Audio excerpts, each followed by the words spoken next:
অ' মা ইমান ৰাতিখন কি কৰি আছা তুমি? এই বৰতিভাই নাস্তা বনাব দিছিলে না, ৰাতিপুৱা আহি লৈ যাব যে অঁ সেইকাৰণে এতিয়া বহাই দিছোঁ আৰু ৰাতিপুৱা অঁ সোনকালে যদি আহে। তুমি নাস্তাও অৰ্ডাৰ লোৱা নহয়, ৰাইজক জনাই দিয়া আকৌ কি নাস্তা লোৱা। অঁ চব বনাওঁ, নিমকি বনাওঁ, খজুৰ বনাওঁ, লাড়ু বনাওঁ, নানখাটা বনাওঁ, কেক বনাওঁ, খুৰমা বনাওঁ, চানা বনাওঁ, বিভিন্ন ধৰণৰ বস্তু বনাওঁ। অঁ ঠিক আছে, আপোনালোকে গম পালে নহয় মায়ে কি কি বনায়।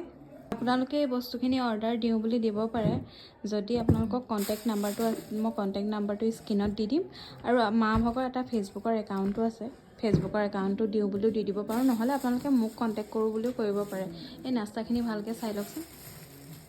নিমকিখিনি দেখুৱাবি। এই নানকাটা, নিমকি, গমৰ গমৰ লাড়ু, খেজুৰ আৰু বস্তু বনায়। তেওঁ এতিয়া অৰ্ডাৰখিনিহে অকল বনাইছে। ঠিক আছে।